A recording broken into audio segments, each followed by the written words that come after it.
Boa noite, doutor Breno, doutor Paulo. Boa noite, tudo bem, Bianca?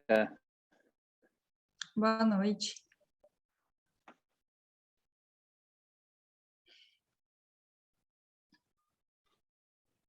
Você já participou de alguns, né, doutor Breno?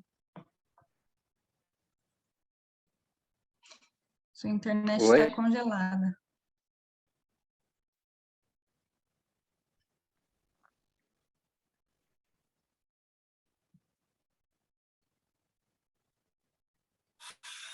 Boa noite, doutor Roberto. Boa noite, Boa Breno. Boa noite. noite, Bianca. Tudo bem, doutor Paulo? Boa noite. Boa noite. Boa noite. E aqui só receber o professor Roberto Pedras, viu? Em nome do Simpen, agradecer muito a sua presença. É uma honra ter uma autoridade como o senhor aqui falando sobre um assunto tão relevante. E hoje nós vamos ter a moderação do Breno Grossi. É uma grande aquisição no nosso grupo. O Breno é um médico diferenciadíssimo dentro do nosso meio, cada vez trabalhando mais junto de nós. A gente está muito feliz de ele estar conosco. Enfermeira Bianca, muito obrigado por você estar sempre conosco também. Isso é uma preciosidade, né, de enfermeira. Muito obrigado, viu, Roberto? Obrigada. Eu que agradeço a todos, agradeço o convite. Também é uma honra poder estar aqui com vocês, né? E agradeço a todos aí pela acolhida. Está contigo, Breno. Ô, doutor Paulo, boa noite, tudo bem? Minha internet estava falhando aqui, mas eu acho que já consertou. Então, prazer aí estar com vocês novamente. Pessoal, mais uma vez aí, bem-vindo ao nosso Caminho Sem Dor, né? Esse é um Caminho Sem Dor, tem mudado aí muito na nossa área de dor, tem contribuído demais aí para o nosso estudo, para o nosso crescimento. Hoje nós temos o prazer de ter a aula do Dr. Roberto Pedras. Deixa eu só apresentar o Dr. Roberto Pedras. Dr. Roberto Pedras é cirurgião dentista, especialista em disfunção temporomandibular e dor facial. É coordenação da Comissão de Saúde Pública e da Sociedade Brasileira de Disfunção Temporomandibular e Dor Orofacial, ex-presidente da Comissão de DTM e Dor Orofacial, ex-presidente da Sociedade Mineira para Estudador e ex-coordenador de serviço de dor orofacial. Então, doutor Roberto, bem-vindo aí ao nosso Caminho Sem Dor, fique bem à vontade para apresentar aí sua aula de terapia intervencionista na ATM, guiado por ultrassonografia. Para a gente é um prazer aí tê-lo conosco, apresentando esse tema tão importante e, mais uma vez, o uso da ultrassonografia só somando aí, né, no nosso tratamento dos pacientes com dor. Doutor Roberto, fique à vontade em compartilhar sua tela e começar aí a sua apresentação. Qualquer coisa é só entrar em contato, comunicar aqui que estamos à disposição. Só está sem áudio, doutor Roberto.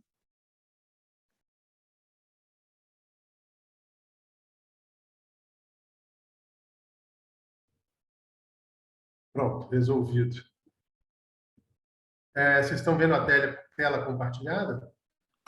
Tudo certo, tá compartilhada. Obrigado, Breno, pelas palavras, Bianca, pela acolhida e receptividade, né? E Paulo Renato também pelas palavras e acolhida aqui. Com muito prazer que eu estou aqui para poder discutir um pouco a respeito desse assunto e na odontologia e principalmente aí no tratamento de algumas das disfunções temporomandibulares. É um assunto que vem sendo discutido mais recentemente, né? Então eu gostaria de trazer para a discussão também, para a gente poder conversar mais a respeito e, enfim, mostrar o que vem acontecendo aí nessas terapias intervencionistas na articulação temporomandibular, guiada por ultrassonografia. Antes de mais nada, só um minuto. Não tenho nenhum conflito de interesse que possa estar relacionado à minha apresentação. E eu vou começar a conversar com vocês, não sei, talvez aqui o público não seja tão especializado em disfunção temporomandibular e dor orofacial, então eu prefiro começar conversando a respeito da própria disfunção temporomandibular. Então, no primeiro momento, eu acho muito importante apresentar o que é disfunção temporomandibular. E o conceito hoje para a disfunção temporomandibular fala que disfunção temporomandibular é um grupo de condições musculoesqueléticas que envolve tanto a articulação temporomandibular quanto os músculos da mastigação. Então, quando a gente fala em disfunção temporomandibular ou DTM, nós estamos falando de condições, de disfunções, de patologias que acometem tanto a articulação temporomandibular e ou os músculos da mastigação. Isso sim é disfunção temporomandibular. E as disfunções temporomandibulares, elas têm alguns sintomas mais específicos, principais sintomas. Quais seriam os principais sintomas das disfunções temporomandibulares de uma forma geral? Dor, limitação em coordenação dos movimentos e ruídos articulares. Zumbido, plenitude auricular e vertigem são mais incomuns, mas podem acometer podem também aparecer juntamente aí como sintomas associados às DTMs, né? Quando eu me refiro à dor, tá, nesses principais sinais e ou sintomas, quando eu me refiro especificamente à dor, ela tem características clínicas que são específicas dessas dores musculoesqueléticas que acometem essas estruturas do sistema mastigatório. Então, por exemplo, quais são as características clínicas da dor que são consideradas, inclusive, critérios diagnósticos para as disfunções temporomandibulares? Então, dor que é localizada na região do ouvido, em frente ao ouvido, região da mandíbula e região de têmpora, sendo de um lado ou de outro, né? A localização da dor é uma das características clínicas das disfunções temporomandibulares, que, inclusive, é considerado um critério diagnóstico para as DTMs. Mas, além disso, né, quais são os fatores de melhora e ou de piora dessa dor, que é uma outra característica clínica que acompanha as disfunções temporomandibulares? A dor sempre melhora e ou piora, geralmente até piora com o apertamento dos dentes, e aqui eu não estou me referindo à etiologia, simplesmente é um fator de piora, né? Não confundir aqui diagnóstico etiológico com simplesmente uma característica, um sintoma da dor, né? Mas pelos movimentos da mandíbula, abrir a boca, lateralizar a mandíbula, jogar a mandíbula para frente, né? A função do sistema mastigatório, como, por exemplo, mastigação, principalmente de alimentos mais duros, né? Uma outra característica da dor também, que é importante para a identificação de uma disfunção temporomandibular, é aquela dor que é desencadeada ou piora após uma parafunção, como, por exemplo, mastigar um chicletes, roer unha, ou mesmo morder lábio, ou mesmo apertar os dentes, né?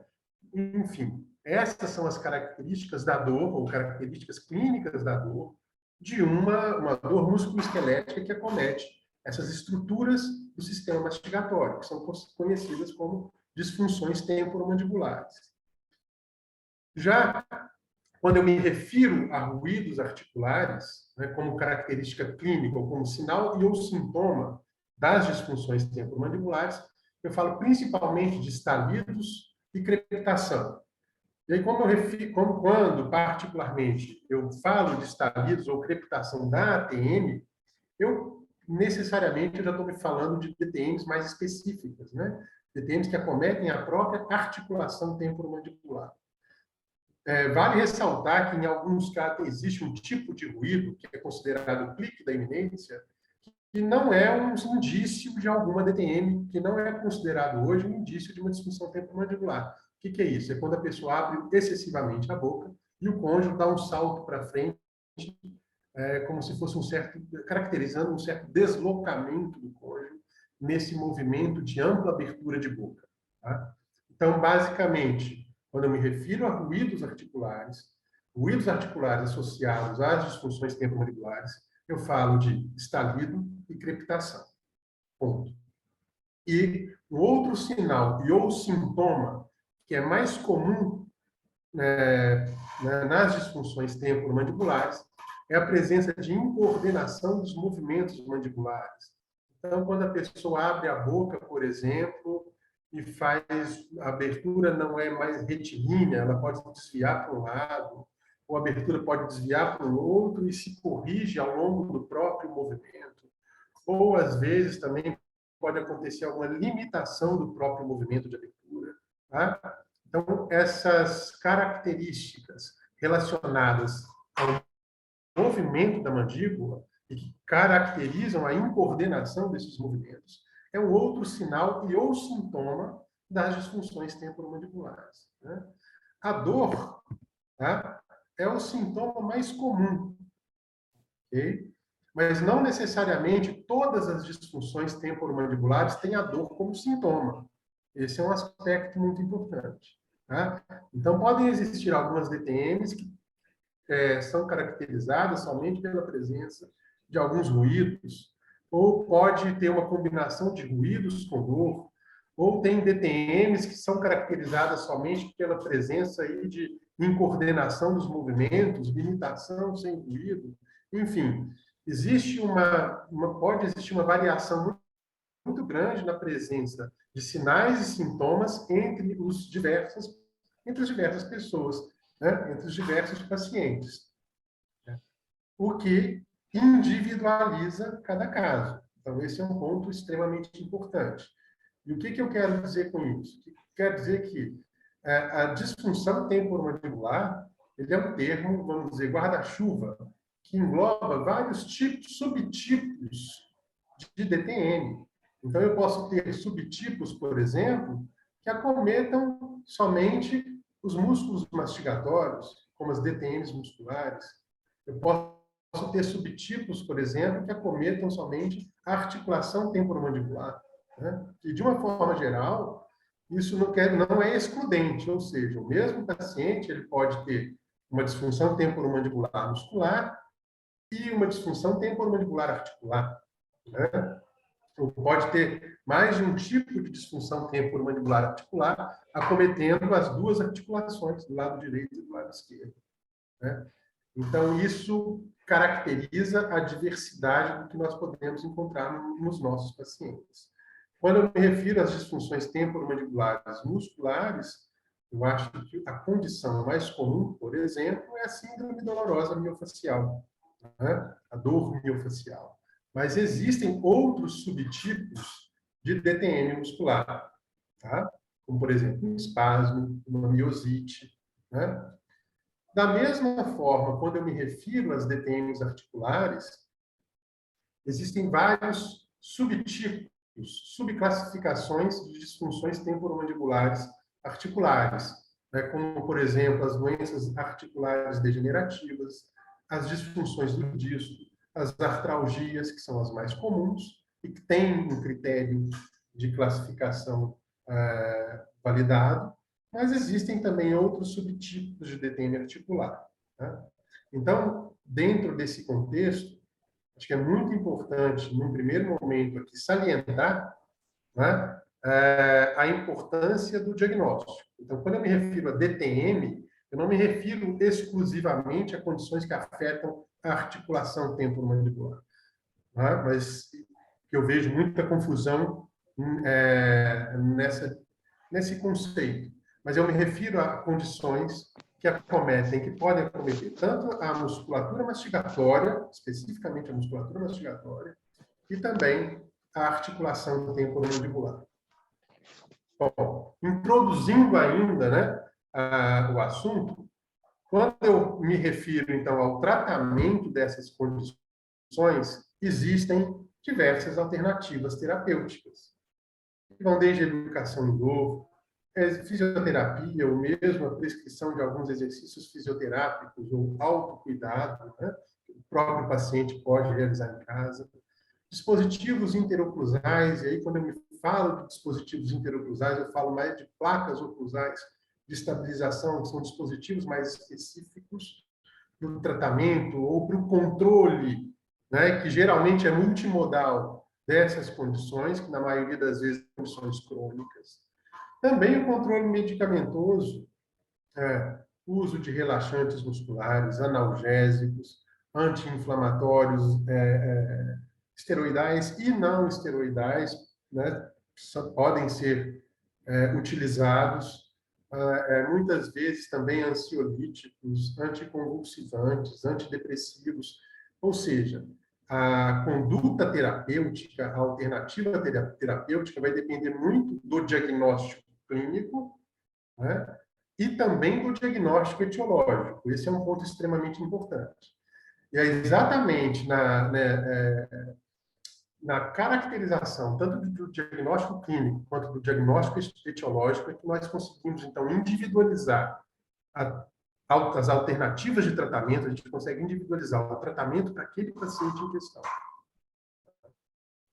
E nesse universo, então, dos tratamentos, o que nós vamos discutir hoje são alguns procedimentos intervencionistas, principalmente aqueles procedimentos intervencionistas, né, terapia intervencionista, que atualmente tem tido uma opção para ser guiada por ultrassom, por ultrassonografia, na articulação temporomandibular. Então, esse é o nosso objetivo da aula de hoje. Muito bem. Então, quando eu falo em terapia intervencionista, na articulação temporomandibular, guiada por ultrassonografia, eu acho que o primeiro passo aqui é tentar descrever um pouco a anatomia da articulação temporomandibular, para que se entenda como esses procedimentos são realizados. Então, quando eu falo em articulação temporomandibular, de uma forma mais geral, tá? Eu estou me referindo a uma articulação sinovial, tá? Uma articulação aí composta, uma articulação que é formada pela mandíbula e pela porção escamosa do osso temporal. Então, na porção escamosa do osso temporal, a gente tem a superfície articular, né, que faz, né, ou que caracteriza tanto o tubérculo articular, que reveste, na verdade, o tubérculo articular e a fossa mandibular, né, no osso temporal, e também nós temos aqui a superfície articular do côndilo, do processo condilar da mandíbula. Então, esses dois ossos formam a articulação temporomandibular. Tá? Esses ossos, então, essas superfícies articulares, elas são revestidas por uma cartilagem articular, em azul clarinho, aqui, eu não sei se vocês estão vendo com o meu cursor. Tá? Essa cartilagem articular, na verdade, é uma fibrocartilagem, tá? Onde tem, então, tecido conjuntivo denso fibroso e cartilagem. Né? E entre essas dois componentes ósseos, tanto o côndilo quanto aqui tubérculo e fossa mandibular, existe um disco articular, tá? Tecido conjuntivo denso fibroso, que fica interposto a esses dois componentes ósseos. Né? Esse disco articular, ele não é inervado, não é vascularizado em sua maior extensão, e essa inervação e vascularização só chegam pelas suas porções mais extremas. O que é interessante frisar aqui, então, que esse disco articular, ele divide a articulação em dois compartimentos distintos que não se comunicam. Então, a gente consegue ver nessa gravura aqui, olha, o compartimento superior da articulação temporomandibular, né, que se situa entre o disco articular inferiormente e o tubérculo e a fossa mandibular superiormente. Esse é o compartimento superior. E abaixo, aqui, abaixo do disco articular, e mais especificamente entre o disco articular e o côndilo da mandíbula, nós temos, então, um compartimento inferior da articulação temporomandibular. E o líquido sinovial, ele fica aí no interior desses compartimentos, né? Lubrificando, né, obviamente, e nutrindo também com essa função de nutrição dessas superfícies que não recebem vascularização. Então, basicamente, em linhas gerais, então nós temos como se fosse uma diartrose, uma articulação com duas articulações distintas, com dois compartimentos distintos, que permitem movimentos condilares distintos. Então, essa é a articulação temporomandibular. E compartimentos esses que não se comunicam, até por causa das inserções do próprio disco, né, tanto no plano sagital, mas também aqui no plano frontal, né, no coronal, que não dá para ver aqui nessa gravura, mas existem ligamentos também que vão, então, dividir efetivamente essa articulação em dois compartimentos distintos. Então, esse é um ponto.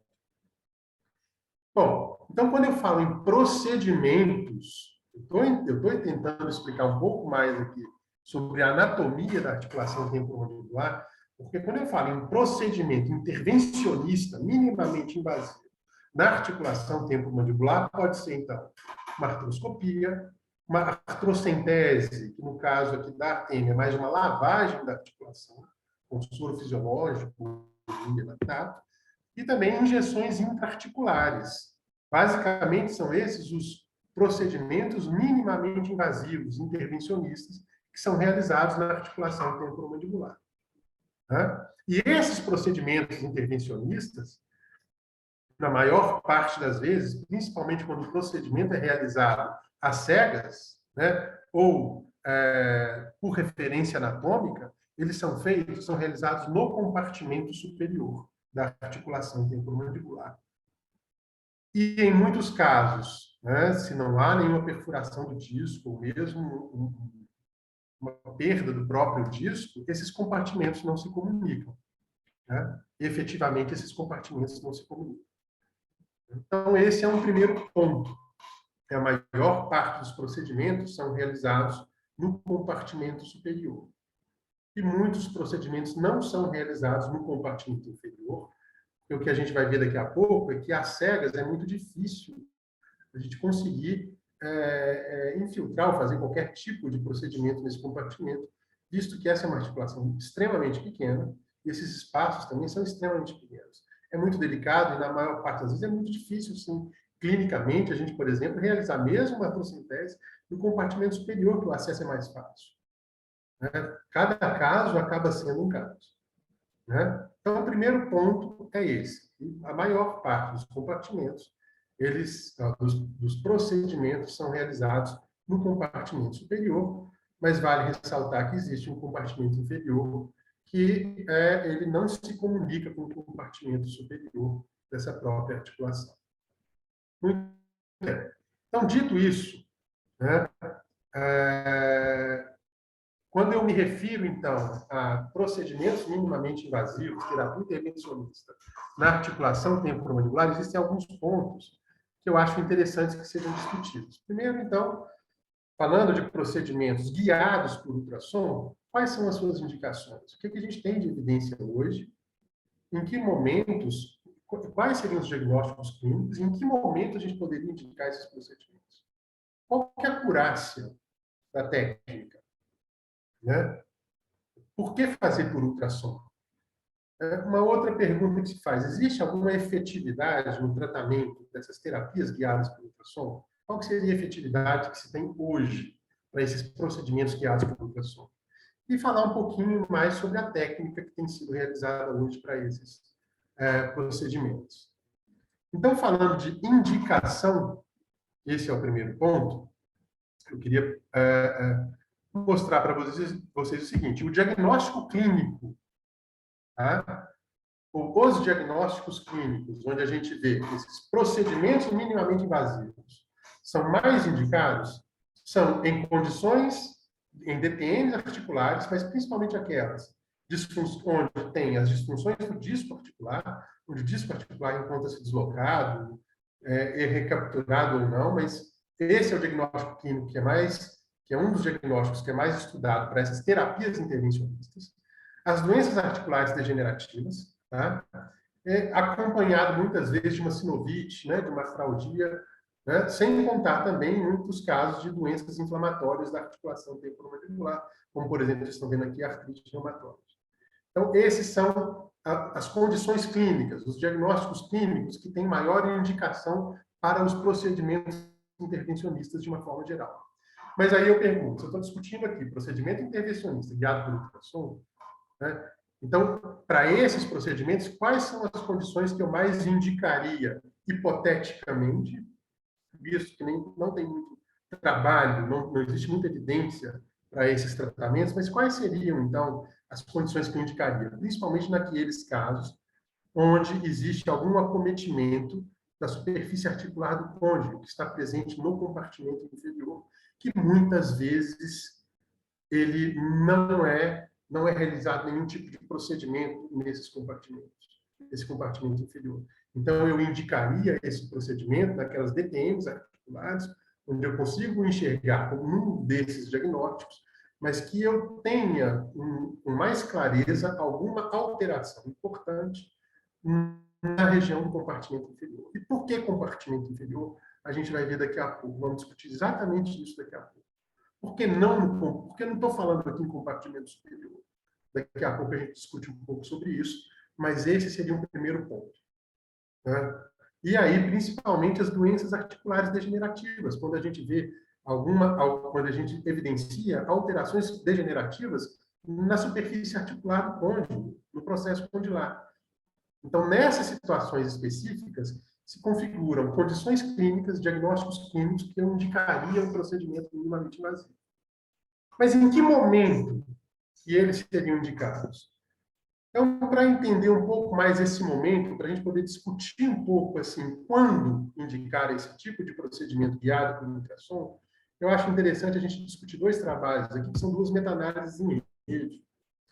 E nessa primeira meta-análise em rede, ela tem como objetivo comparar alguns tratamentos conservadores com procedimentos cirúrgicos, principalmente aqui procedimentos minimamente invasivos.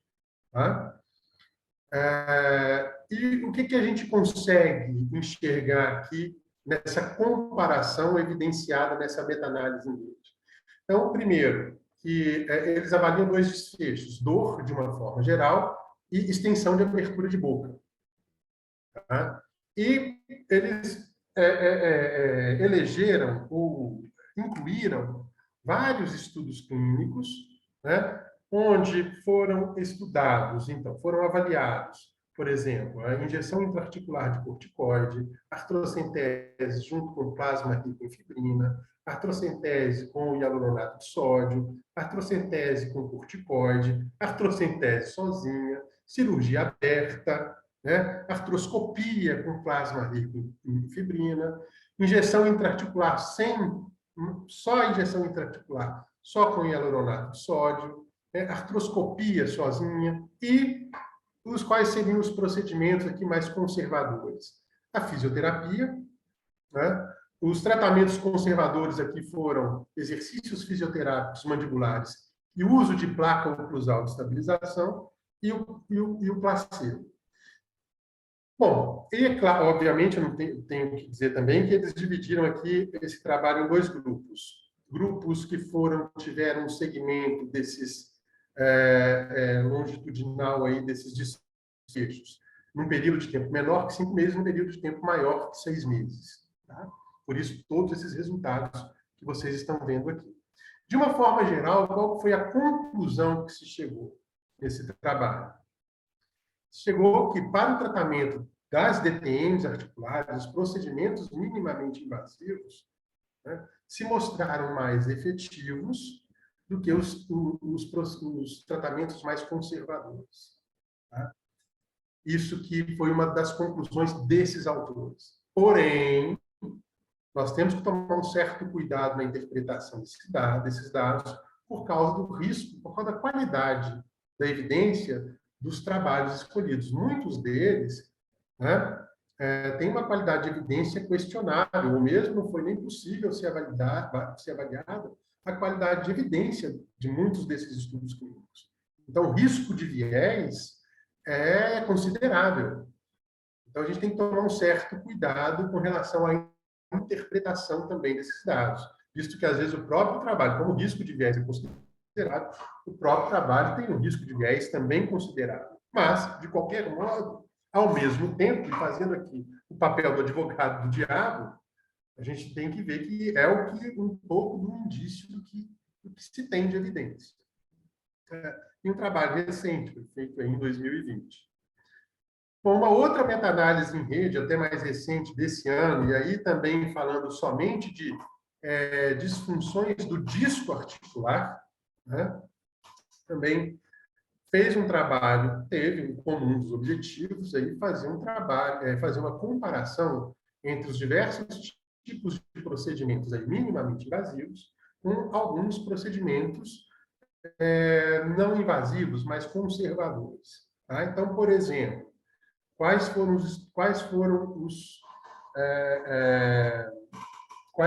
os tratamentos que foram comparados? Então, um deles aqui, injeção só de plasma rico em plaqueta, artrocentese com o uso de inflamatórios não esteroidais e placa de estabilização, artrocentese com o uso de corticoide e placa de estabilização, artrocentese com o uso de plasma em plaquetas, artrocentese com o uso de placa, artrocentese com corticoide, artrocentese com o uso de hialuronato de sódio, artrocentese com o uso de placa de estabilização e hialuronato de sódio, uma placa muito específica que chama placa de reposicionamento anterior, né? E só o uso da placa de estabilização, o uso de placa pivotante, enfim. Comparou, então, na verdade, incluiu alguns estudos clínicos, né, tentando, então, como objetivo, comparar esses tipos de tratamento, esses diversos tipos de tratamento. E qual foi a conclusão desses autores? Isso somente para as disfunções da articulação temporomandibular, que tem o diagnóstico de disfunção do disco articular. Tá? E qual foi, então, a conclusão dos autores? Que parece que a artrocentese mais a injeção de plasma rico em plaquetas tiveram um melhor desfecho, tiveram um melhor resultado no desfecho relacionado à abertura de boca. Tá? Quando a gente olha para esse gráfico aqui, a gente vê realmente, olha, nesse gráfico horizontal, a abertura máxima de boca, nessa linha aqui horizontal, né, e aqui verticalmente, intensidade da dor. Né? Então, quando a gente verifica e faz um comparativo, a gente vê que, de uma forma geral, né, existem indícios aqui nesse trabalho que os procedimentos minimamente invasivos, associados ou não com alguns, com injeções intraarticulares e com o uso de placa, principalmente, mostram maior efetividade no seu tratamento. Então, existem indícios de evidências também que esses tratamentos minimamente invasivos são mais efetivos que os tratamentos não invasivos. Porém, como o próprio trabalho evidencia, existe muitos trabalhos com uma qualidade de evidência de baixa a moderada. Então, o risco de viés também, né, é considerável. Então, portanto, o próprio trabalho pode ser enviesado. Então, dentro desse contexto, onde a gente tem que colocar na balança esses dois aspectos, né, em que momento que nós poderíamos, então, indicar esses procedimentos? E aqui eu vou entrar mais a fundo nos procedimentos, principalmente guiados por ultrassom, né, no tratamento dessas disfunções da articulação temporomandibular. Então, eu coloco aqui da seguinte forma, né? Cada caso vai ser um caso. É extremamente importante que a gente tenha, primeiro, um bom diagnóstico clínico. Sem um bom diagnóstico clínico, é impossível, né, que nós possamos, então, elaborar uma boa conduta, um bom plano de tratamento para aquele paciente em questão. Esse é o primeiro ponto. Além disso, não só o diagnóstico clínico, não é só a imagem que vai me ditar o procedimento que eu vou, a decisão que eu vou tomar, o procedimento que eu vou escolher para aquele paciente, aquele tratamento que vai ser escolhido. Não é isso. Então, o mais importante é individualizar. Então, tem algumas situações, na maior parte das situações, eu ainda considero importante entrar primeiro com um tratamento conservador, exercícios fisioterápicos, às vezes uso de dispositivos interoclusais. E, claro, se aquele tratamento, 1, 2 meses, não foi efetivo, obviamente também eu não vou ficar insistindo nesse tratamento por muito tempo. Eu acho que sim, vale a pena se incluir no rol de procedimentos procedimentos para esse paciente também, algum procedimento minimamente invasivo, que envolva também, né? E aí, nesse contexto, lembrando aqui dos procedimentos que são guiados por ultrassom. Tá? Bom, tem algumas situações que eu vou confessar para vocês que muitas eu indico como, dentro de 2 ou 3 opções terapêuticas, eu indico também o procedimento minimamente invasivo, juntamente com o tratamento clínico, com o acompanhamento clínico. Lembrando aí de um tratamento multimodal, várias modalidades, mas também um acompanhamento clínico, mas como opção, no primeiro momento, aqueles procedimentos minimamente invasivos, principalmente naqueles pacientes, por exemplo, onde a condição já é uma condição que já é crônica, já tem assim, um determinado período de tempo importante e que não melhora, né? Mesmo que não tenha feito nenhum tipo de tratamento anteriormente, principalmente se já tivesse sido feito algum tratamento não invasivo, conservador, né? Naqueles casos, por exemplo, onde o impacto dessas condições é relevante na qualidade de vida do indivíduo. Eu acho que esse é um outro aspecto que eu, particularmente, também levo em consideração para poder individualizar, deixar mais individualizado ainda a abordagem para aquele paciente em questão. Né? Dentro desse contexto, então, essas possibilidades aí de indicações desses procedimentos que são considerados minimamente invasivos. Bom, quando eu discuto, então, um outro ponto a ser discutido, que é a acurácia da técnica, né? E aí, quando eu me refiro a procedimentos, alguns determinados procedimentos, principalmente aqueles guiados por ultrassom, qual que é a acurácia? Então, de uma forma geral, na verdade, qual que é a acurácia desses procedimentos, das injeções, no tratamento dessas disfunções temporomandibulares articulares de uma forma geral? Qual que é a acurácia desses tratamentos, desses procedimentos realizados, por exemplo, às cegas, ou somente por referência anatômica? Qual que é a acurácia? Será que realmente a agulha está lá no lugar certo, injetando a medicação no lugar certo, né? Salvo a artroscopia, mas principalmente aqui, a artrocentese e as injeções intraarticulares? Com qual nível de certeza que a gente vai realmente ter, levando-se em consideração que está realmente fazendo o procedimento no local adequado, injetando a medicação no local adequado, para realmente avaliar a efetividade desse procedimento. Então, quando eu falo em acurácia de técnica, existe um trabalho bem interessante, não é um estudo clínico, mas é um estudo prospectivo, e onde foi avaliado a acurácia, né, de procedimentos guiados, injeções de corticoide guiadas por ultrassom em crianças com artrite idiopática juvenil. Então, pronto. Foi um estudo prospectivo, tá? Onde foi avaliada essa acurácia. O que eles fizeram? Não se identificou o compartimento superior e o inferior, mas eles pegaram o ultrassom, verificaram a presença da agulha dentro da articulação com uma imagem de tomografia. O que eu achei interessante colocar? Por que eu achei interessante colocar isso?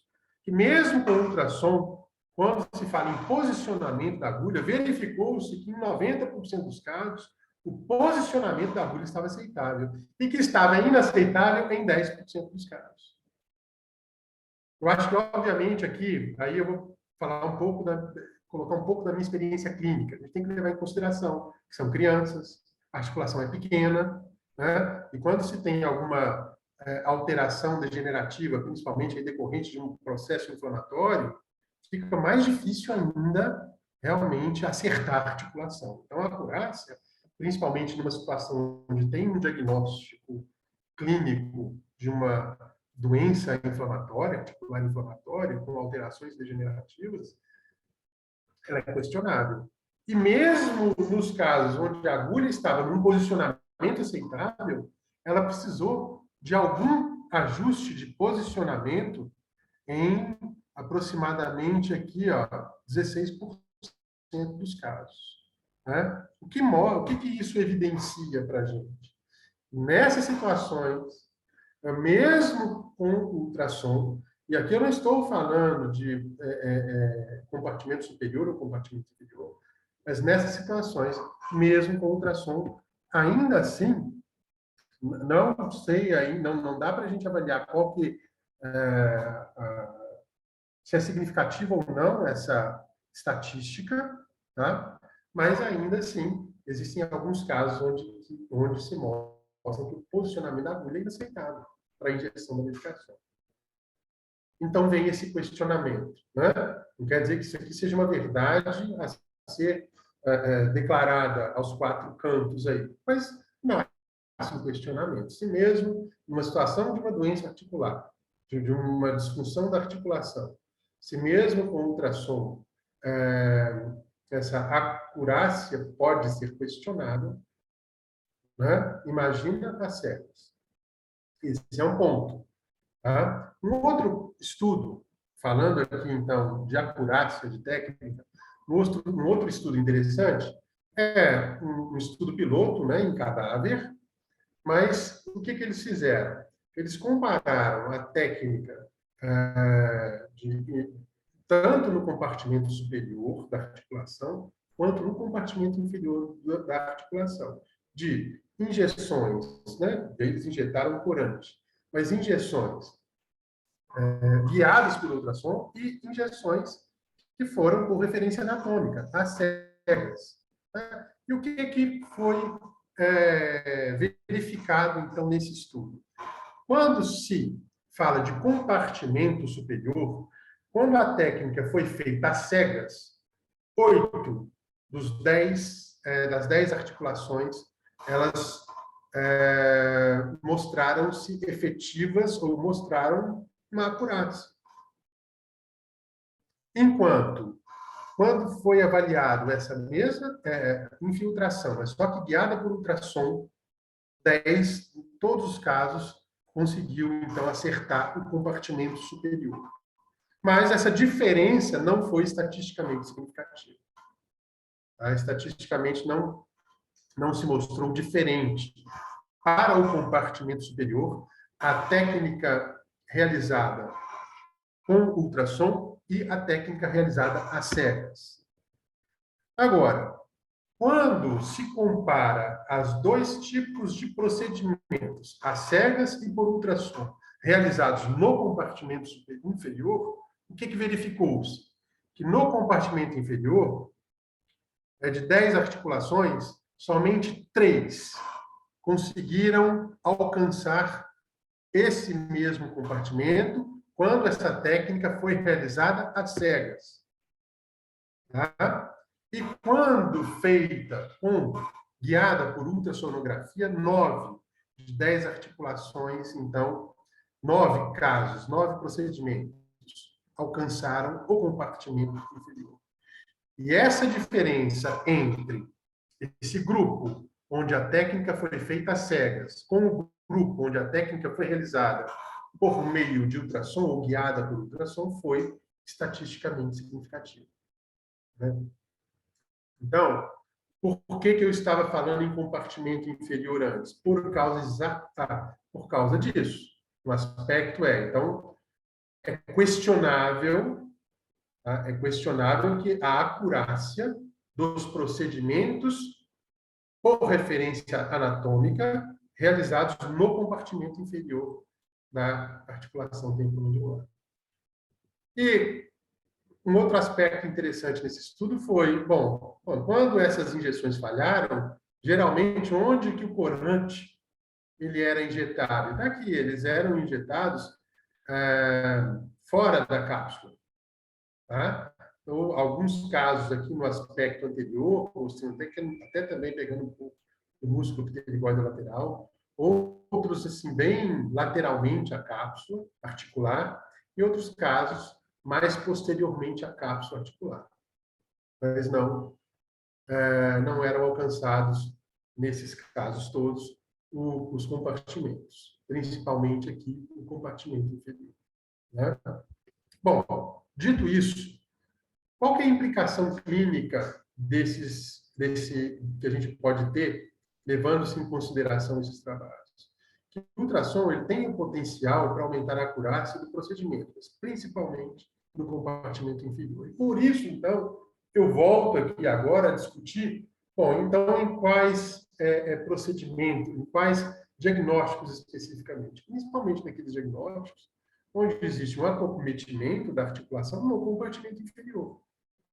E principalmente naqueles casos onde não há uma laceração do disco ou mesmo uma perfuração do próprio disco. Né? Aí sim eu acho que são condições, ou são condições mesmo específicas onde a gente poderia usar então o ultrassom, né? Para guiar então esses procedimentos mais específicos no compartimento inferior. Então esse é um outro ponto que é importante ser discutido. Bom, e com relação à efetividade, né?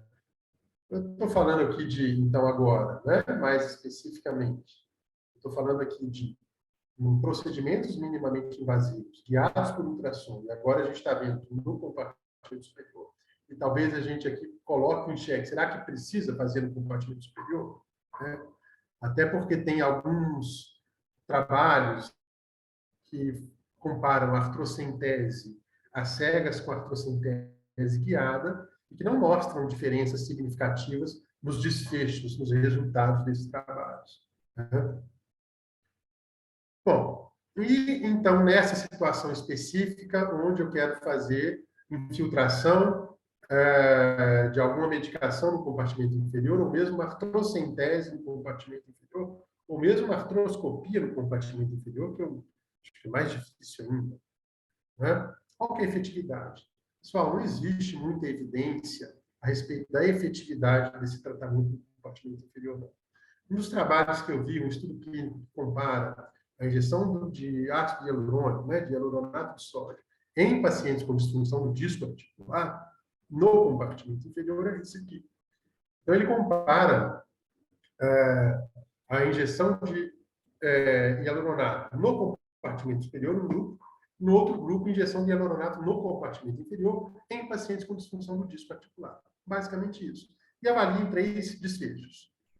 Extensão de abertura de boca, se houve uma melhora ou não da abertura de boca do indivíduo, na própria dor, na intensidade da dor do indivíduo pela escala visual analógica, e na própria melhora do quadro de disfunção pelo índice de Held. Né? Então, e o que eles acharam aqui? Que não houve nenhuma diferença significativa entre os grupos após 6 meses de tratamento no que se diz respeito, por exemplo, à abertura de boca.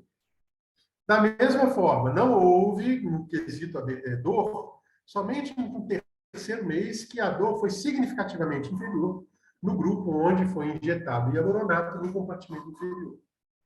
E, quando se leva em consideração a melhora do próprio quadro de disfunção, os dois melhoraram num período de 6 meses e não houve diferença significativa. Porém, tem uma questão aqui que eu não comentei. Esses procedimentos foram realizados às cegas. Existe uma técnica descrita para que principalmente no inferior, né? E aqui eu estou falando inferior, já que a gente está falando que a acurácia da injeção à cega no compartimento inferior é questionável, totalmente questionável. Eu estou dizendo aqui que nesse trabalho esses procedimentos foram feitos às cegas, ou seja, será que realmente no grupo caso onde foi-se injetado hialuronato de sódio no compartimento inferior, será que realmente essa medicação ela foi colocada no compartimento inferior? Ela foi injetada no compartimento inferior? Né? Bom, enfim. Então, assim, por mais que não seja significativo, isso não nos permite afirmar com toda certeza absoluta que não vai haver diferença. E também, por exemplo, nem que seja um trabalho ou procedimentos que sejam realizados nos 2 compartimentos. Eu não vi, pode até ser que tenha, mas eu não vi nenhum estudo que compare, ou estudo clínico que envolva um procedimento sendo realizado nos 2 compartimentos da articulação temporomandibular.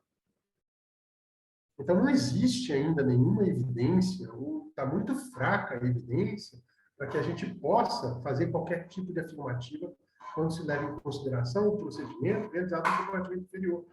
Só pode até ser que tenha, mas eu não vi nenhum trabalho ainda sendo realizado no compartimento inferior, algum estudo clínico, onde se avalia a injeção ou algum tipo de procedimento no compartimento inferior guiado pelo professor. Tá? E um outro trabalho, que não é um estudo clínico, é um estudo prospectivo, mas que também um segmento aí de mais ou menos 40 pacientes, onde foi feito a injeção de plasma rico em plaquetas no compartimento inferior às cegas, tá? E comparou com esse mesmo procedimento mais a fisioterapia, tá? Em um período de tempo de 6 meses. 3, 6 meses. Né? Onde os desfechos foram avaliados em 1 mês, 3 meses, 6 meses. Né? E os que eu coloquei aqui como desfechos significativos, mais significativos, que a gente possa discutir, para que a gente possa discutir mais, extensão de abertura de boca e intensidade da dor. Né? E o que foi visto nesses trabalhos? Nesse trabalho, que nesses 2 desfechos, no final do período de 6 meses, houve uma melhora significativa tanto da intensidade da dor quanto da abertura de boca, da extensão de abertura de boca, quando comparado com o mês 0, antes do procedimento. Tá? E quando se compara somente a injeção do PRP com o grupo onde foi feita a injeção do PRP e a fisioterapia, né, no final de 3 meses, somente no final, desculpa, de 6 meses, houve uma melhora mais acentuada no grupo onde foi realizado o PRP e a fisioterapia, tanto no quesito intensidade da dor, quanto na extensão da abertura de boca. Tá? Porém, aqui cabe aquela dúvida da acurácia desses procedimentos.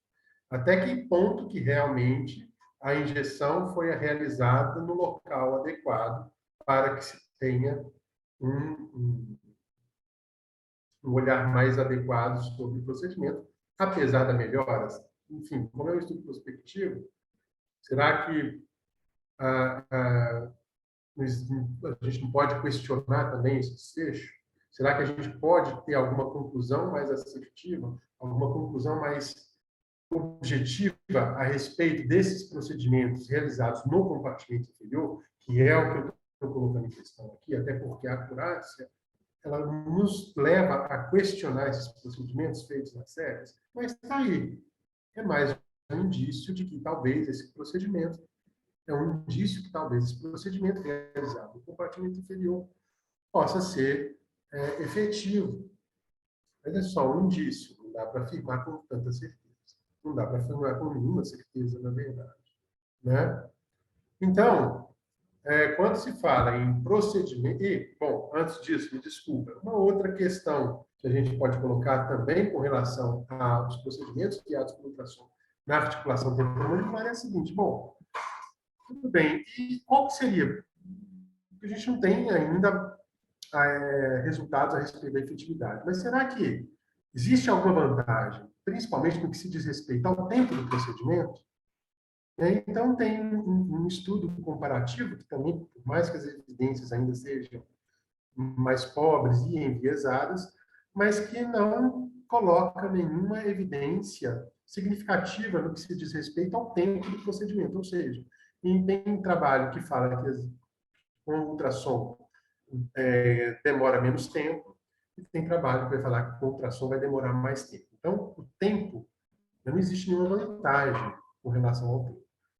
E aqui eu falo que a curva e tem que existir uma curva de aprendizado, porque em muitos casos é muito difícil a gente conseguir realizar artrocentese, por exemplo, sob as cegas. Imagina realizar uma artrocentese guiada por ultrassom no compartimento inferior, principalmente em situações onde há condições que dificultam esse acesso. Então, tem casos que a gente pena muito. Se alinhar a agulha junto com o transdutor para alcançar aquele compartimento, por exemplo, é muito difícil, sim, na prática. Não é tão simples, não. Muito bem. Para terminar, falando um pouco aqui da técnica. Antes disso, me desculpem. Então, qual é a implicação hoje? O que eu penso? É que não é possível estabelecer a efetividade desses procedimentos guiados no compartimento inferior. Não existe trabalho para isso. Existem alguns indícios, então, um trabalho que realmente mostra que teve alguma efetividade, mas o procedimento foi feito às cegas, o que vale a pena continuar investigando. Eu acho que esse é o ponto. Mas não é possível estabelecer a efetividade do procedimento guiado no compartimento inferior. E não dá para falar também que ele não pode ser bem-vindo. Esse tipo de procedimento, em muitas situações, talvez aí, junto com procedimentos realizados no compartimento superior, esse procedimento não possa ser bem-vindo, que não possa ser mais efetivo. A gente não pode afirmar nada disso, porque até então eu desconheço trabalhos. Bom, então dentro desse contexto, em que situações que eu indicaria esse procedimento? Então, mais uma vez, leve em consideração a questão do diagnóstico e uma avaliação individualizada. Né? Onde, por exemplo, eu vejo alterações, indícios de alterações degenerativas no côndilo. Né? Por que não realizar também o procedimento no compartimento inferior, em situações mais específicas? Então, é dentro desse contexto de um diagnóstico clínico específico, levando-se em consideração também um diagnóstico etiológico, um acompanhamento clínico, um tratamento multimodal, né, que eu levo em consideração essa individualização da conduta para determinados casos. Eu acho que sim, por que não? Muito bem. Para terminar, mostrando um pouco da técnica, quando se fala em compartimento, fazendo um apanhado de vários trabalhos aqui, a gente vê que foi muito mais comum usar aparelhos, né, ultrassons de alta frequência, e foi muito mais comum usar o transdutor linear, apesar de alguns trabalhos terem usado, um trabalho ter usado o transdutor convexo. Já tentei usar o transdutor convexo, e aí eu acho que é muito extremo, eu achei muito difícil. Né? Então, acho que o transdutor linear todos os trabalhos foram realizados mais com o transdutor linear. Quando se leva em consideração o plano de escaneamento e o eixo de intervenção.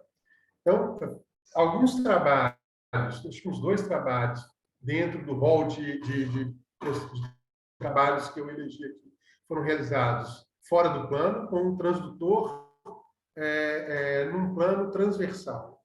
A maioria deles foi num plano longitudinal e a agulha foi injetada no plano do transdutor. E quando foi feito um transversal, foi fora do plano.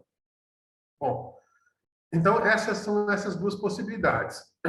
A maioria dos trabalhos foram realizadas, qual foi o eixo, o plano de escaneamento? Longitudinal, e o eixo de intervenção no próprio plano do probe, do transdutor. Né? Um trabalho ou 2, salvo engano, foi feito transversalmente e fora do plano. Bom, a acurácia naquele trabalho que eu mostrei foi exatamente essa, longitudinal e no plano. Tá? Dá para fazer fora do plano? Eu já vi algumas discussões, não para articulação temporomandibular, mas para algumas outras articulações, e que eles dizem o seguinte, olha, sendo um ou sendo o outro, o que importa é a mão da pessoa que faz, do operador, o treino da pessoa. Obviamente, talvez aí fora do plano seja mais difícil, porque a gente não consegue realmente guiar a agulha, visualizar a agulha para poder guiá-la.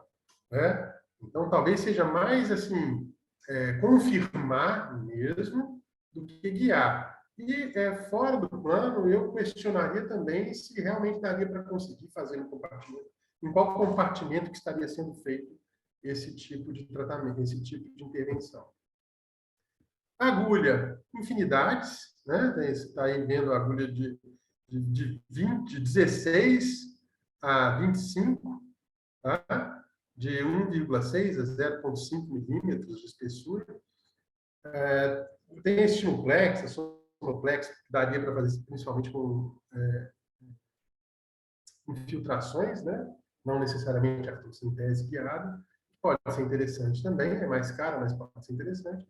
Geralmente, no meu dia a dia, eu uso a 40/8, por 0,8, de 21, né? E dá para poder fazer bem, tanto a fotossintese quanto a articulação. Lembrando aqui, então, mais uma vez, a sonoanatomia da articulação, isso aqui com o transdutor num plano longitudinal, tá? Onde a gente vê aqui essa imagem mais intelectual do côndilo. Não sei se vocês estão vendo o cursor, mas aqui a cápsula, a fossa mandibular, o ramo da mandíbula. Esse aqui, o cursor, então, está longitudinalmente, e é como se a gente... E aqui em cima é a pele, tá? Aí depois aqui vem o músculo, parótida, nessa região aqui, enfim. Né? Então, nesse plano é que a gente... essa imagem que a gente visualiza da articulação temporal, tá? Para poder fazer algum tipo de procedimento guiado. E está aqui, então, para terminar, só mais um minutinho.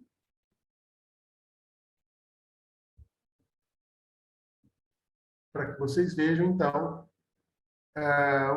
foi uma visco guiada, junto com a doutora Ressala, e fizemos juntos, está aqui, no compartimento inferior. Tá? Nem sempre a gente consegue visualizar direitinho sem agulha. Eu faço uma analogia, parece que é um jogo de videogame, onde a gente tem que estar sempre fazendo um tilt, uma rotação, enfim, uma pressão maior no clube, tentando realmente visualizar a agulha. É uma articulação muito pequena, né? Então, é um procedimento que tem que ter uma curva de aprendizado, sem dúvida nenhuma. Muito bem, gente. Eu acho que é isso que eu gostaria de dizer. E, mais uma vez, aí, muito obrigado pela oportunidade de discutir esse assunto que ainda está no seu início, né? Muito obrigado. Acho que agora eu deixo com vocês aí, se tiver alguma dúvida que eu possa, enfim, estou à disposição. Responder ou discutir, eu estou à disposição. Ô, Roberto, parabéns, cara, espetacular a aula. Muito didático, ajudou bastante a gente. Obrigado. E quem tiver pergunta aí, ou se quiser levantar a mão ou colocar no chat, a Sandra levantou a mão aí. Ô, Sandra, se quiser abrir o áudio aí, compartilhar a pergunta, fica à vontade. Boa noite, todo mundo. Boa noite, doutor Roberto. Muito interessante sua aula, especialmente por ser um aspecto pouco usual na prática do médico, mas dos dentistas, dos odontólogos, de um modo geral. De qualquer maneira, eu achei umas coisas bem interessantes durante a apresentação do senhor. Eu vi que houve um estudo de um senhor, professor Gagnani, que injetou sangue autólogo.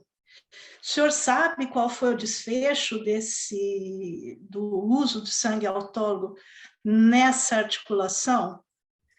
A outra pergunta que eu queria saber é possível fazer proloterapia com destrose a 25% nessa articulação?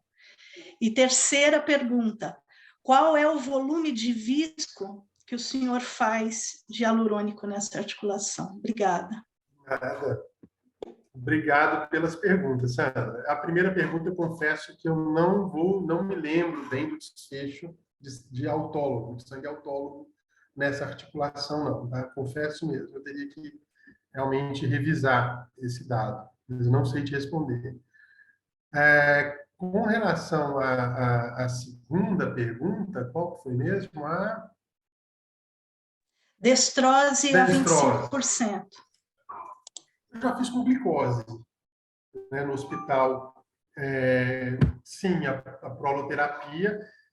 Eu tenho, assim, eu não vou entrar em detalhes, porque eu não me lembro dos detalhes, mas tem um estudo clínico que avalia a proloterapia nessa articulação, mas parece que em alguns casos eles não injetaram somente na articulação, mas também no tendão do músculo temporal. Então, assim, não tem ainda não estava muito bem delineado. Mas, de qualquer modo, nesse estudo, a proloterapia mostrou alguma efetividade nessa articulação, sabe? Então, já teve um caso, vou te confessar também que foram poucos, foi 1 ou 2, lá no hospital que a gente fez com a proloterapia, fez proloterapia a 25%, salvo engano. Tá? E teve um resultado efetivo nesses dois casos. E com relação ao hialuronato, o que tem sido preconizado é aproximadamente 1 ml por articulação. Tá? Tanto que existe até a venda, existe uma ampola, vamos dizer, uma seringa de 1 ml, por exemplo, para injetar somente em uma articulação. E aí, O de baixo peso, o senhor usa? O de baixo alto peso, peso, molecular. de alto De peso. alto, tá. E às vezes Tá. eu uso meio mililitro, meio ml, sabe? Por exemplo, num compartimento e meio ml no outro. Assim, Tá. né? Hipoteticamente, mas basicamente isso, com hialuronato de sódio. E ao que parece, falando da medicação, parece que o hialuronato ainda é o que é mais pesquisado, apesar dos trabalhos terem sido promissores com relação ao uso de plasma, enfim, mas sempre associados à artrocentese, que no caso, aqui na articulação, a artrocentese não é considerada uma punção, mas uma lavagem mesmo, com vários mililitros de soro fisiológico, estéril ou inglactado. Muito Desculpa por obrigada. responder a primeira, mas eu confesso Não, que eu também perfeito. realmente não sei. É que eu fiquei muito curiosa, porque como é uma coisa que fugiu dos demais pesquisadores, falei, talvez o professor saiba dizer alguma coisa. Muito obrigada, viu? Muito gentil. Obrigado a você pela pergunta. O prof levantou a mão aí. Pode. Obrigado, Breno. Doutor Roberto, qual que seria a diferença na clínica de um problema no compartimento superior e no compartimento inferior? Tem alguma diferenciação na clínica? Não, clinicamente não tem diferenciação nenhuma. Assim, clinicamente, os critérios clínicos que se tem, assim, todos eles indicam algum tipo de alteração independente do compartimento. O que se tem em dúvida hoje é se eu tenho alguma alteração no compartimento inferior que não se comunica com o compartimento superior. Será que se realizar algum tipo de procedimento nesse compartimento, que seja juntamente com algum procedimento no compartimento superior, isso não pode ser mais efetivo? Essa é a hipótese. Não dá para se afirmar, mas essa é a hipótese. Agora, clinicamente, eu desconheço, né? Isso aí eu confesso que eu desconheço, quaisquer características clínicas mais específicas que diferenciem, sabe, essas alterações num compartimento ou no outro compartimento. E o senhor pede como que é uma solicitação de uma tomografia dessa região? É um exame dinâmico? Como que é isso aí? Não, eu não peço nem exame dinâmico, que muitas vezes quando tem uma ressonância tem pseudodinâmica. Eu já trabalho com uma imunologista já há 20 anos que faz isso e a gente é bem afinado. Então, já nesse tempo, eu sempre peço uma tomografia da articulação temporomandibular, tá? E aí eu não faço, assim, porque normalmente na odontologia eles pedem, mas qual corte, em que momento, abertura de boca, ou com a boca fechada, enfim. Mas lá como é feito por esse imaginologista, ele já faz em todos esses aspectos, mas não necessariamente dinâmica. Nem a ressonância é totalmente dinâmica, é mais pseudodinâmica. Mas só de uma forma geral mesmo, viu, professor? Muito obrigado. Parabéns pela aula. Obrigado também pelas perguntas e participação. O doutor Alberto, quando a gente usa ortobiológico nas articulações intraarticular, a proloterapia, né, ou PRP, ou BMA, o ácido hialurônico, a gente tem que usar geralmente mais vezes, né?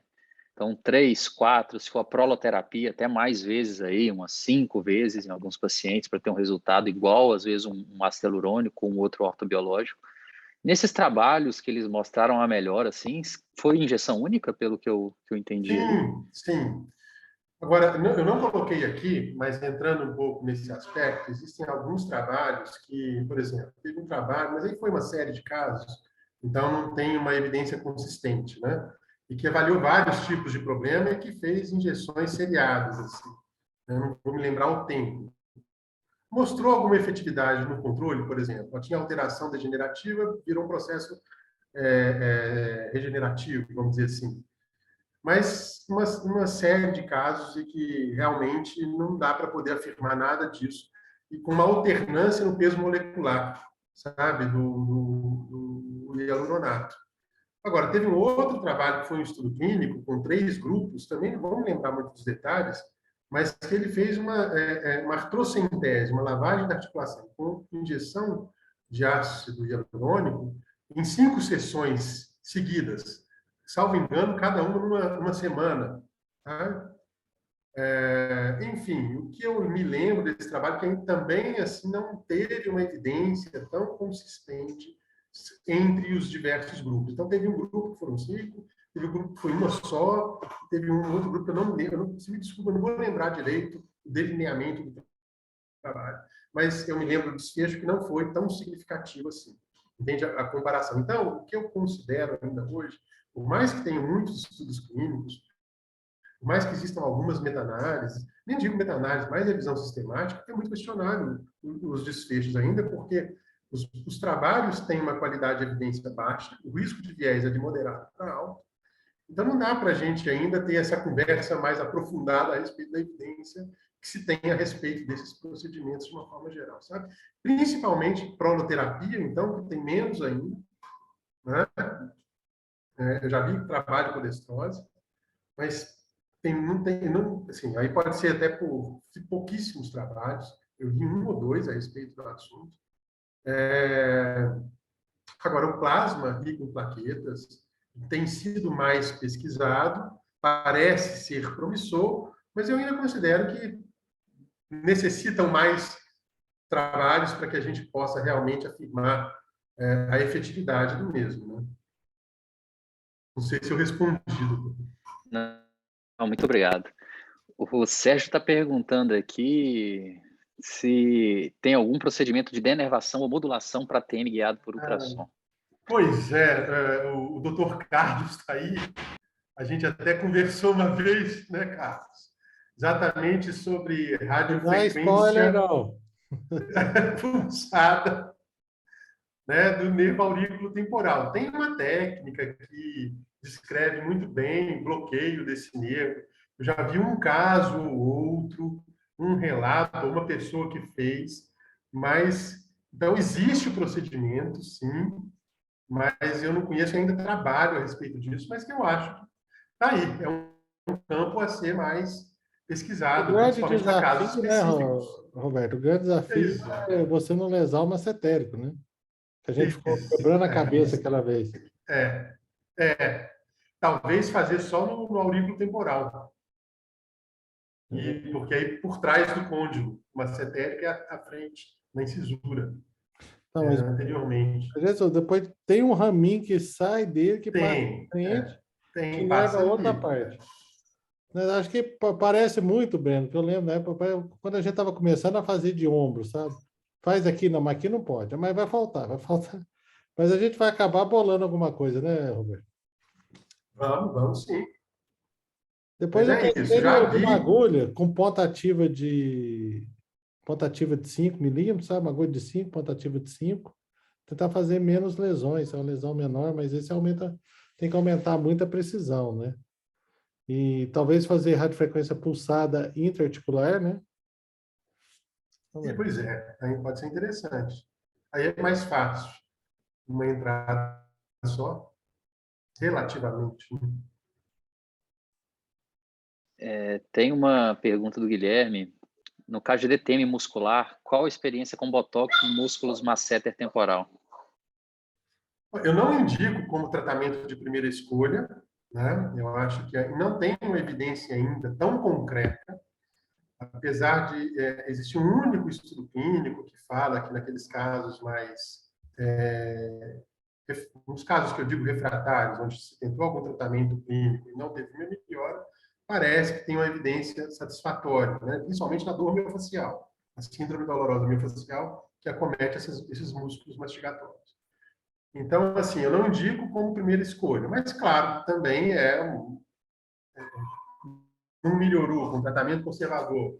Às vezes eu faço uma infiltração, por exemplo, com anestésio local, para ver se tem alguma melhora. Eu acho que sim, pode ser uma alternativa, mas não da forma, sabe, gente, que vem sendo indicada sem um determinado diagnóstico adequado, né, sem realmente elaborar uma indicação bem específica para aquele paciente. Porque hoje em dia existe uma sobreindicação também. Então, eu queria registrar o seguinte: eu não sou contra a toxina de forma nenhuma.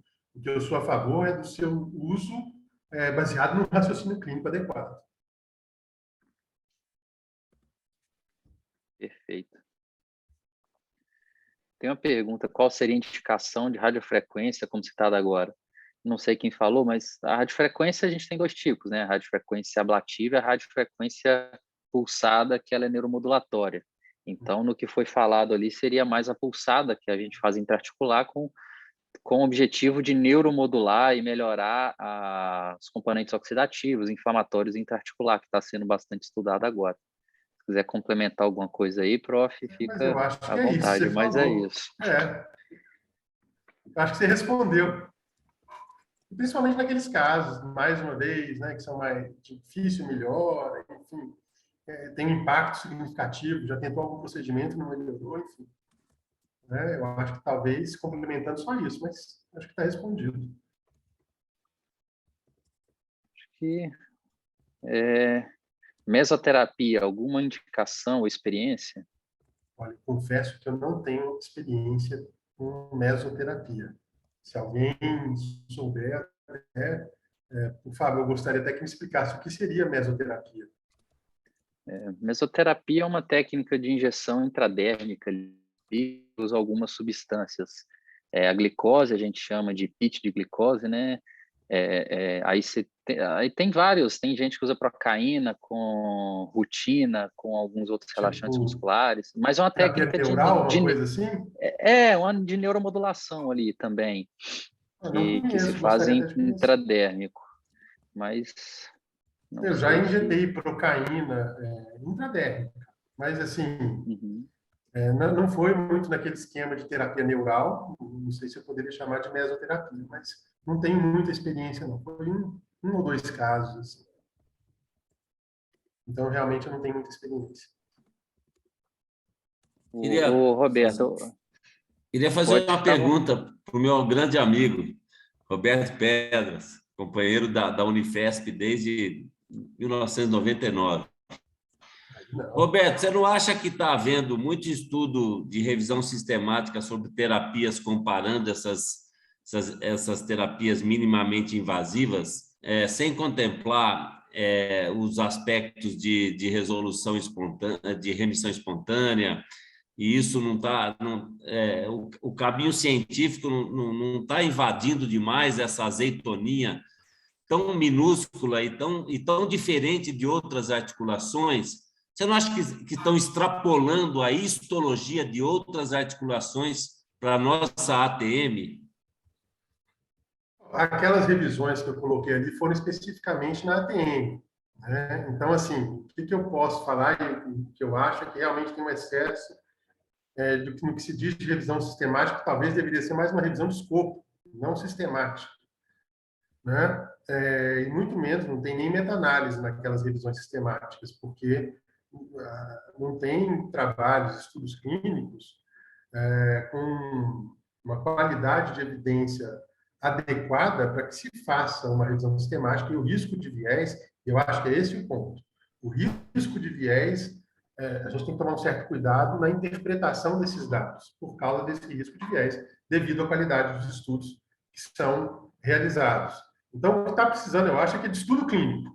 É isso que eu acho que está precisando. Está precisando de mais estudo clínico. Agora, não dá também, aí que eu falo, sabe, um grande amigo já de não sei quantos anos, não podia falar quanto tempo, hein? Mas o que eu acho que precisa, precisa de mais estudo clínico, como eu estava dizendo, e que a gente também, ao mesmo tempo, não pode fechar os olhos, porque por mais que possamos ter resultados enviesados, existem indícios clínicos, indícios de evidências, né, que mostram, ou que vêm mostrando, não mostrando assim de forma taxativa, mas vêm evidenciando, em algum grau, né, o desfecho com esses procedimentos. E são procedimentos minimamente invasivos. Sabe? São pós-operatório tranquilo. Então, assim, eu acho que a gente tem que tentar arranjar a gente vai trabalhar no equilíbrio. Não adianta trabalhar pensando no procedimento no primeiro momento, logo numa primeira escolha. Eu acho que também não dá para pensar assim, mas também somente num tratamento conservador ad eterno. Sim. Eu também acho que não dá. Eu queria em cima do que você falou aí, Pedras, talvez esses procedimentos, essas novas técnicas possam trazer uma resolução mais rápida, talvez do que se faz com o tratamento conservador, né? Encurtar um pouco o tempo de recuperação, né? Mas eu fico muito atento a essas revisões sistemáticas realizada por bucomaxilos faciais, que não são da nossa especialidade, em que se compara uma técnica com a outra, sabe? Eu gostaria de ver esses estudos comparando com outro desenho, vamos dizer assim. Mas eu entendo que eu acho que isso pode ser, assim, minha opinião, né, meu amigo? Estou aqui participando aqui. Talvez esteja uma resolução mais rápida ao longo do tempo de um tratamento tradicionalmente conservador, a gente consiga uma resolução mais rápida, né? Um conforto maior ao paciente com menos tempo do que o que se faz com o conservador. Obrigado, Padula. Alguém quer fazer mais alguma pergunta? O ultrassom chegou para ficar, né, Roberto? Eu acho que a gente vai melhorar muito a nossa acurácia de acordo com o que a gente melhora a nossa própria técnica, né? E aí melhora a eficácia dos trabalhos também. Exatamente. É isso. Então, acho que até o Prof. Charles aí, se quiser comentar alguma coisa, mas o ultrassom, ele depende só da gente, né? Quanto mais a gente faz, mais acurácia tem e melhor a eficácia, né? Então... e aí eu complementaria os trabalhos que tem hoje, a gente começa a questionar, bom, quantos que realmente tiveram uma acurácia para poder avaliar a efetividade? Pois é. Mas, então, se ninguém tem mais nenhuma pergunta, gostaria de agradecer de novo, doutor Roberto, a participação. Aprendemos muito com você hoje. Obrigado aí por participar do Caminho Sem Dor. E uma boa noite a todos. Uma excelente semana aí para todo mundo. Carlos, quer falar alguma coisa? Só tá dando tchau. Convidar para continuar acompanhando o Caminho Sem Dor. O Caminho Sem Dor não é um programa só de aulas, né? Ele é um programa inclusive social. Peço que sigam o Caminho Sem Dor no YouTube, ajude. Toda vez que você acompanha o Caminho Sem Dor no Telegram, no YouTube, no Instagram, você está ajudando a gente a levar tratamento aí para o país inteiro. O professor Charles já esteve em João Pessoa, vai lá novamente. Nós teremos ações em Vitória, ações aqui em Alfenas. Esse ano nós já tratamos mais de 500 pacientes e já estamos aproximando de R$1 milhão de doação em material médico hospitalar, tratando pacientes que não têm acesso à medicina intervencionista da dor, principalmente. Então, o Caminho Sem Dor, além de levar as aulas gratuitamente, ele tem esse propósito de levar a medicina da dor a qualquer lugar do país, a qualquer paciente. Então, ajude a gente. E como que você ajuda? Participando das aulas e seguindo os canais Caminho Sem Dor. Isso que a gente precisa e ajudando a divulgar. Tá bom? Então, Roberto, um prazer. Muito obrigado mais uma vez. E convido todo mundo a participar da aula de dor oncológica dia 17. Era dia 16, tinha que mudar para dia 17. Dia 17 de agosto agora. E o Roberto logo, logo vai trazer novidades aí dentro do Simpem. Uma excelente noite para todo mundo. Muito obrigado. Tá? Boa noite.